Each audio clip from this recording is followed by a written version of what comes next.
Assalamualaikum warahmatullahi wabarakatuh. Apa kabar teman-teman di rumah? Semoga dalam keadaan sehat walafiat. Alhamdulillah, puji syukur kita panjatkan kehadirat Allah Subhanahu wa taala. Pada kesempatan kali ini, insya Allah kita akan belajar tentang penilaian pembelajaran sebagaimana yang pernah saya janjikan pada episode yang sebelumnya. Teman-teman yang ada di rumah dan teman-teman yang ada di satuan, penilaian pembelajaran ini biasanya menjadi momok bagi guru atau pendidik PAUD. Mereka akan menghadapi masa-masa sulit di akhir semester. Sebenarnya ini tidak perlu terjadi kalau teman-teman yang ada di rumah atau teman-teman yang ada di satuan mempersiapkan semuanya dari awal tahun pembelajaran. Penilaian itu adalah proses pengukuran hasil belajar yang dilakukan oleh anak-anak selama 1 tahun. Dan penilaian ini dilakukan menggunakan pendekatan otentik atau menilai perkembangan anak dengan kondisi yang sesungguhnya. Lingkup penilaian dalam pendidikan anak usia dini melingkupi pertumbuhan dan perkembangan. Pertumbuhan itu sendiri seperti berat badan, tinggi badan, lingkar kepala. Sedangkan untuk penilaian perkembangan meliputi penilaian nilai aspek agama moral, kognitif, bahasa, fisik motorik, sosial emosional, dan seni. Penilaian pembelajaran adalah proses yang sangat panjang. Dia diawali dari semenjak anak datang ke sekolah, bermain bebas di halaman, lalu beraktivitas bersama ibu guru, dia makan bersama dengan teman-temannya, pada saat toilet, dan pada saat pulang. Dan itu dilakukan setiap hari sepanjang tahun. Penilaian pembelajaran itu bisa dilakukan oleh guru kelas, bisa juga dilakukan oleh guru sentra, bisa juga oleh siapa saja yang terlibat dalam aktivitas di sekolah. Bahkan orang tua pun bisa kita libatkan dalam penilaian pembelajaran. Dalam masa pandemi kali ini, kita tidak banyak berinteraksi dengan anak-anak di sekolah atau di satuan, sehingga orang tuanya lah yang berhak untuk memberikan porsi lebih banyak pada penilaian. Penilaian sendiri hakikatnya adalah sebuah proses ilmiah, sehingga dalam melakukannya harus ada prosedur yang kita penuhi. Yang pertama meliputi pencatatan, lalu yang kedua pengolahan, dan yang ketiga adalah pelaporan. Kita mengenal adanya 3 teknik penilaian utama dalam pendidikan anak usia dini. Meskipun sebenarnya ada banyak, insya Allah ini kapan-kapan kita juga perlu bahas sebagai pengayaan. Ketiga itu apa saja? Yang pertama adalah pencatatan penilaian dengan menggunakan checklist. Yang kedua, pencatatan penilaian menggunakan anecdotal record. Dan yang ketiga, pencatatan penilaian melalui hasil karya anak. Checklist adalah teknik pencatatan dengan menggunakan simbol-simbol tertentu. Bisa dengan tanda centang, bisa dengan huruf.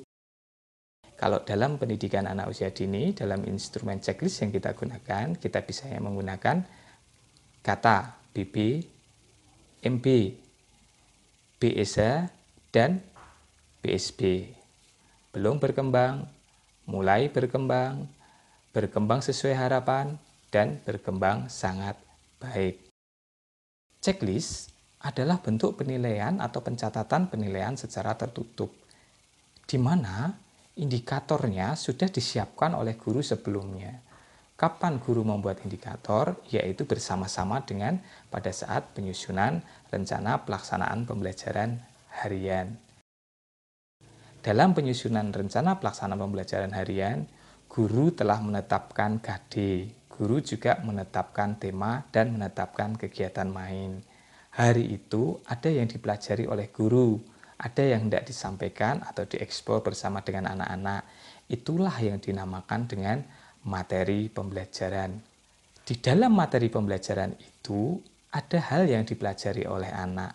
Maka idealnya setelah anak belajar, Setelah anak beraktivitas, maka anak memiliki sikap, memiliki pengetahuan, dan memiliki keterampilan.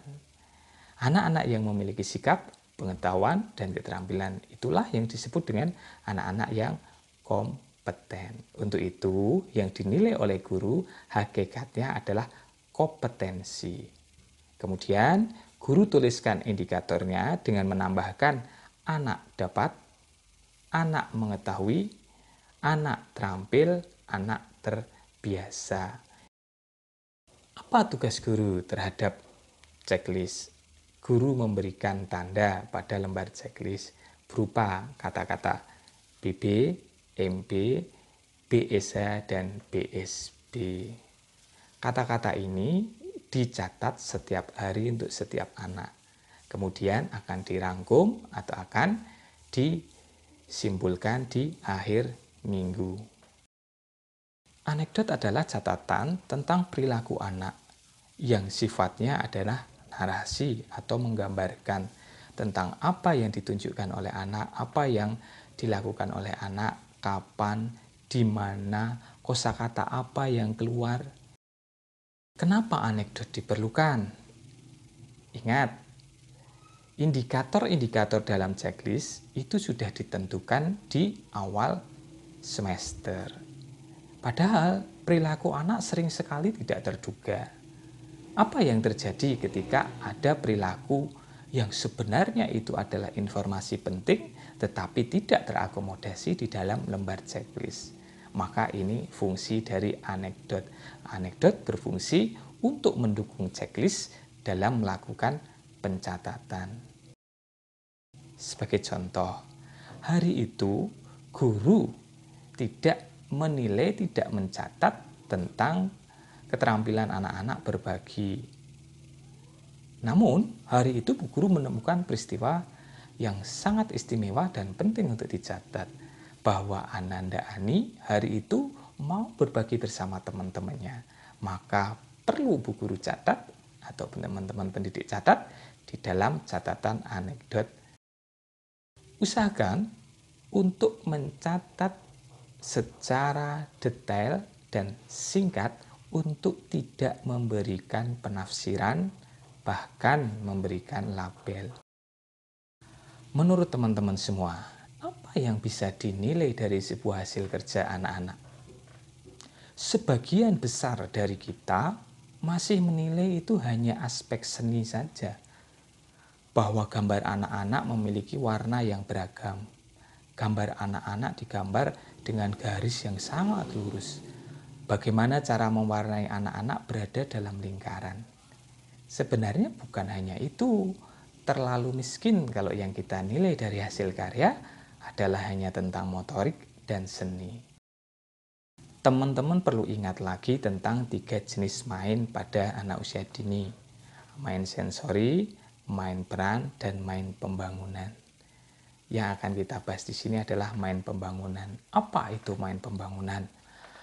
Pembangunan adalah usaha dari anak untuk mengkonstruk ide atau gagasan yang ada di dalam pikirannya menjadi sebuah hasil karya. Kadang hasil karya anak yang hendak kita nilai, KD-nya tidak muncul di dalam checklist yang telah kita buat.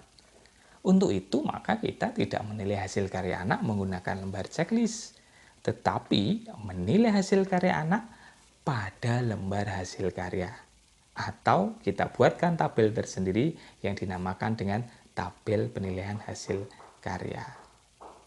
Tabel ini atau form ini nanti bermanfaat ketika hasil karya anak itu tidak berupa gambar, tetapi berupa kriya, berupa penampilan. Maka kita bisa sertakan foto mereka di dalam form yang telah kita sediakan.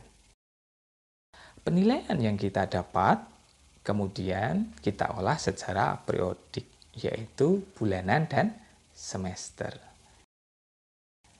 Bu Guru tadi di awal ketika menyusun lembar checklist, setiap hari indikator yang muncul pada diri anak kemudian diberikan tanda. Tanda-tanda itu akan direkap di setiap minggunya dalam lembar yang sama.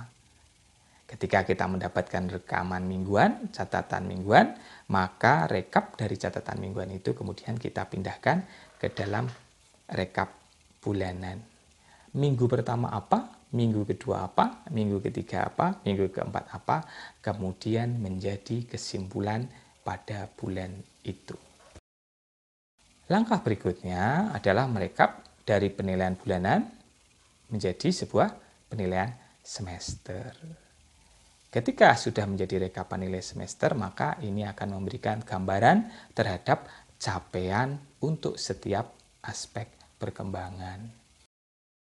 Rekap-rekap tadi adalah rekap-rekap dari hasil penilaian checklist. Karena sesungguhnya penilaian checklist ini memberikan arah kemana perkembangan anak tersebut sedang berjalan. Maka, Bu Guru bisa menggunakan penilaian checklist ini untuk melakukan stimulasi dan intervensi perkembangan. Sebagai contoh, ada perkembangan anak yang tidak sesuai dengan tahapannya, maka kita bisa melakukan inovasi stimulasi pada anak tersebut di tengah semester. Yang patut diingat, penilaian dalam pendidikan anak usia dini menggunakan prinsip penilaian kualitatif. Yang pertama, guru hadir sebagai instrumen dibantu dengan lembar checklist, anekdot, dan hasil karya. Yang kedua, setiap tahapan perkembangan anak itu adalah menganut pola berkembang terus semakin baik. Kenapa penilaian pendidikan anak usia dini tidak menggunakan penilaian kuantitatif? Ingat, penilaian kuantitatif adalah penilaian menggunakan statistik kuantitatif, di mana penilaiannya menggunakan teknik sampling. Dan kesimpulan diambilkan dari rata yang diperoleh pada saat sampling-sampling itu dilakukan. Ini tidak bisa atau tidak cocok dilakukan untuk penilaian anak usia dini, di mana perkembangannya akan terjadi sangat signifikan. Mungkin ada yang bertanya, contohnya apa? Contohnya begini, kita melayani anak usia 1 tahun. Tahapan apa yang terjadi pada anak 1 tahun? Anak usia 1 tahun, dia mulai berjalan. Sangat mungkin terjadi ketika anak masuk di dalam PAUD, dia belum bisa berjalan. Dia masih rambatan. Maka yang dilakukan oleh guru adalah menuliskan MB, mulai berkembang. Coba bayangkan, kalau dalam 1 semester itu ada 6 bulan, 4 bulan pertama dia melakukan rambatan, dan baru pada 2 bulan terakhir si anak menunjukkan tanda-tanda bahwa dia sudah mulai belajar sendiri, berjalan sendiri tanpa berpegangan. Kalau penilaiannya adalah menggunakan penilaian kuantitatif, maka 4 dibandingkan dengan 2. Maka ada kecenderungan anak dianggap belum mampu berjalan atau baru mulai berjalan. Tetapi akan sangat fair jika penilaian itu menggunakan penilaian kualitatif. Yang digunakan adalah hasil yang terakhir. Bagaimana kondisi anak sekarang? Anak sudah bisa berjalan. Pelaporan dalam pendidikan anak usia dini dibagi menjadi 2, yaitu pelaporan secara berkala, bisa mingguan, bisa semester, dan penilaian yang dilakukan secara insidental. Contoh penilaian berkala yang dilakukan harian atau mingguan itu adalah buku penghibung Iqra. Jadi orang tua bisa memantau anaknya sudah sampai Iqra halaman berapa. Di rumah orang tua juga punya hak untuk meneruskannya, kemudian untuk membubuhkan paraf di situ. Juga berhak untuk memutuskan apakah anak bacaannya diulang atau dilanjut. Sementara laporan berkala semester berupa rapot yang dibagikan kepada anak-anak setiap akhir semester. Kemudian apa yang dimaksud dengan pelaporan insidental? Pelaporan insidental digunakan jika guru mendesak perlu berkomunikasi dengan orang tua yang berhubungan dengan perkembangan anaknya. Bagaimana mensikapi penilaian pembelajaran dan pelaporan selama masa pandemi ini? Yang pertama, di awal masa pandemi kita sudah membagikan rencana pembelajaran kepada orang tua. Berarti idealnya orang tua sudah melaksanakan di rumah. Maka dalam waktu dekat kita bisa bagikan format penilaian kepada orang tua. Kita libatkan orang tua untuk memberikan masukan kepada guru untuk menilai perkembangan anak-anak. Demikian teman-teman semua yang bisa saya sampaikan.